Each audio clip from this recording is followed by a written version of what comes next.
আজকে দেখাবো কিভাবে টিন শেড বিল্ডিংয়ে আপনারা সিলিং ডেকোরেশন করবেন। দেখতে পাচ্ছেন কত সুন্দর করে সিলিং ডেকোরেশন করা হয়েছে। আজকের ডিজাইন কিন্তু খুবই নতুন নতুন ডিজাইন থাকবে, কারণ 2025 সালে যে নতুন ডিজাইন এগুলাই কিন্তু চলে আসছে এন্টিক কালার দিয়ে। তো এগুলো আপনার বিল্ডিংও করতে পারবেন এবং যাদের টিনের বাড়ি সাইডে ওয়াল তারা কিন্তু টিনের ঘরও করতে পারবেন। প্রাইসটা একটু আইডিয়া দিয়ে দিই, 280 থেকে 300 টাকা স্কোয়ার ফিটে আপনারা এই ডিজাইনগুলো করে নিতে পারবেন, একদম কালার সহ কমপ্লিট।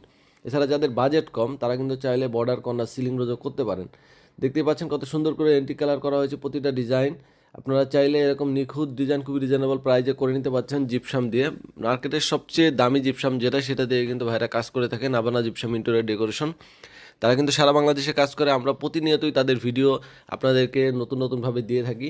সো যাদের একটা বাড়ি আছে বা বিল্ডিং ঘর বা টিনের বাড়ি যে কোনো কিছু হোক না কেন, আপনারা এই ধরনের ডিজাইন করতে পারবেন খুবই সীমিত সময়ের জন্য। আপনার যদি 3-4টা রুম, ড্রয়িং রুম স্পেস হয়, মোটামুটি 25 থেকে 30 দিন, 1 মাসের ভিতরে পুরো বাসাটা ডিজাইন করে আপনাদের হ্যান্ডওভার করে দিবে। ডিজাইন অসংখ্য আছে, বাংলাদেশের যে কোনো ডিজাইন আপনারা দেন না কেন বাইরে করে দিতে পারবে। এছাড়া কিন্তু সরাসরি চায়না থেকে চায়না ডাইস ইউজ করে ডিজাইন করে। সো কাজের ফিনিশিং অনেক নিখুঁত হয় এবং কালারগুলো কোনো নিখুঁতভাবে করা হয়েছে। দেখতে পাচ্ছেন, যে কোনো প্রয়োজনে স্ক্রিনে নাম্বার দিয়েছি, স্ক্রিনে তার নাম্বারে যোগাযোগ করে তাদের সাথে কথা বলুন।